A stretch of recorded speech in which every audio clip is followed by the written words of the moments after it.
I first met Bon in 1964-65. He was in a band in Perth, Australia, on the west coast of Australia. I was in a band. We were opposition bands in a very small club scene, and we both were essentially rock and roll bands of the time. And he was actually playing drums in a band called the Spectres. I was in a band called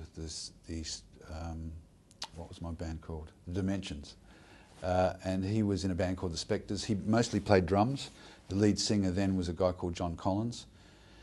And Bon used to get up and sing maybe 3 or 4 songs a night.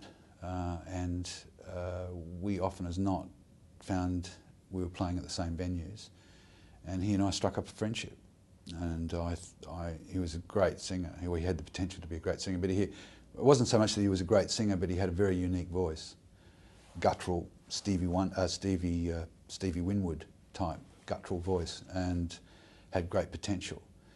And I suggested to him one time that he should, sing more rather than play drums. But it wasn't his band. The band was led by John Collins, and he was the man. He was the singer, and there wasn't any way that Bon was going to make it to be full-time singer of that band.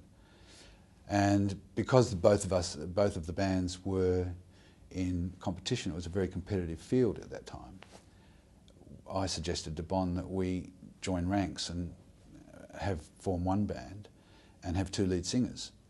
And because we both loved soul music at that stage, we loved Sam and Dave in particular, and a lot of other stuff, Small Faces stuff that was coming out from here, and Stevie Winwood stuff, and we thought it would be a good idea to have a duo out front, 2 singers, do a lot of Sam and Dave stuff, a lot of soul stuff, and have a good stage act.